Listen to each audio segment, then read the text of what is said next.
Hello everyone, good morning. It's nice day today.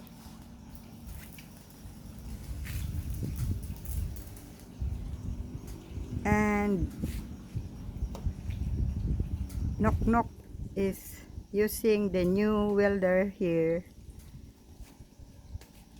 He is now a welder.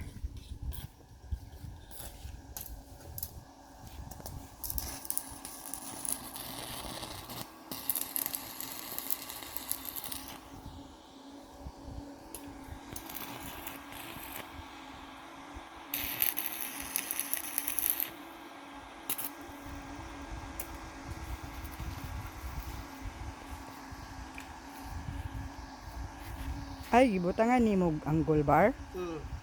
Di na gina matangtang yun. Grabe matangtang pa na. We are making a steps here because when it is raining we will not be slide and our bara has been cut off. That's why Knock Knock weld it.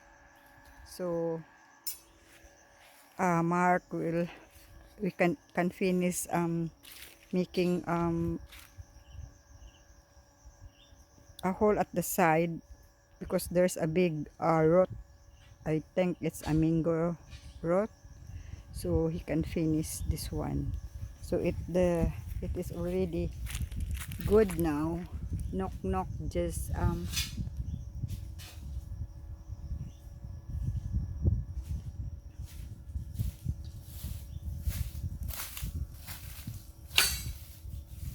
put the angle bar at the side, so it is very strong now. It will not be cut anymore. Grabe. Ligo na kayo na. Yeah, we are still doing improvements here in our farm.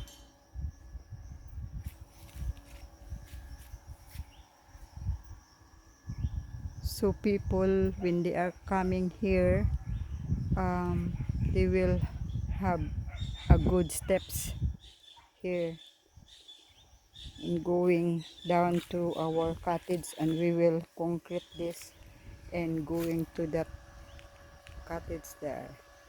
So yeah, we are just developing slowly here.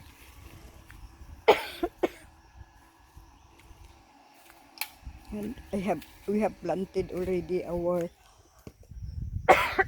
nangka fruit here.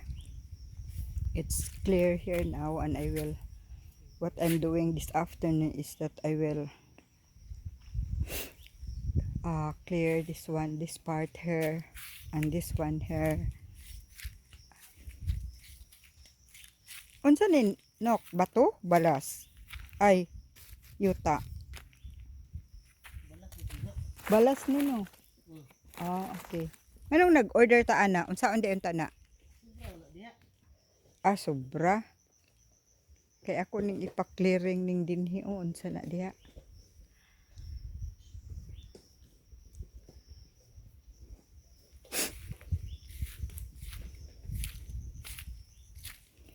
Yeah, we are slowly clearing here at this side.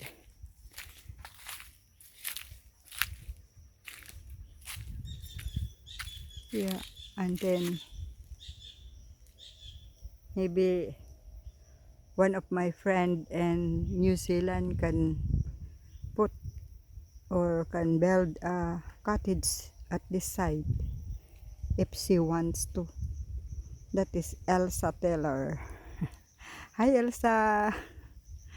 This is the place that I told you that you can build your cottage at that there, the mango, the tall mango there. That is the fence there. That is our fence over there, and you can also build the cottage after this lower mango tree, there's a space that in between on that two mangoes, and it is just near here on our cottage. Here we can see each other, or this one here, this before this very tall mango.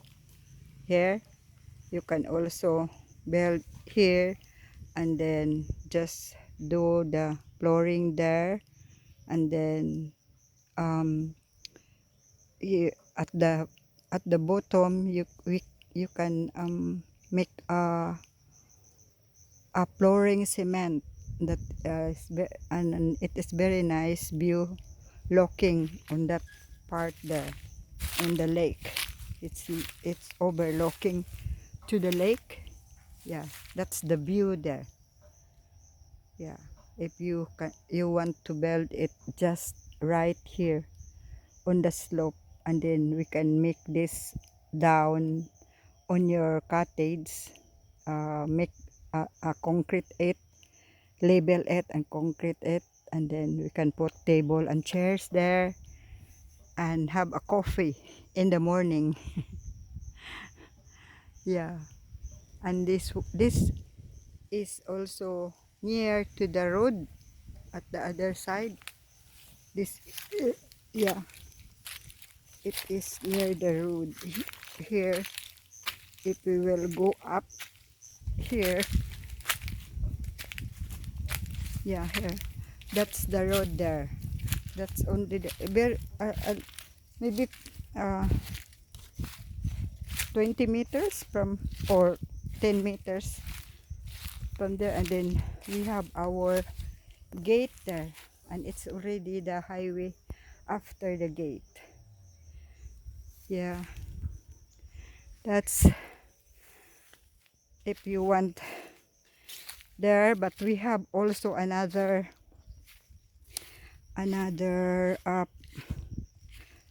place, or another um, place that you can build your cottage at the other side, and it is also a good view, and I will uh, video it there and then send it to you also. Yeah, this is the cottage now. It is lacking only the tiles.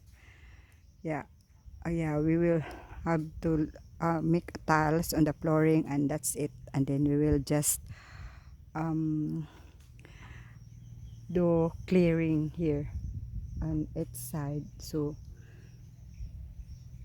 if it isn't this is the day that it has no rain, so we can do something, because last week it's all really always raining. Okay guys, hope you enjoyed the video.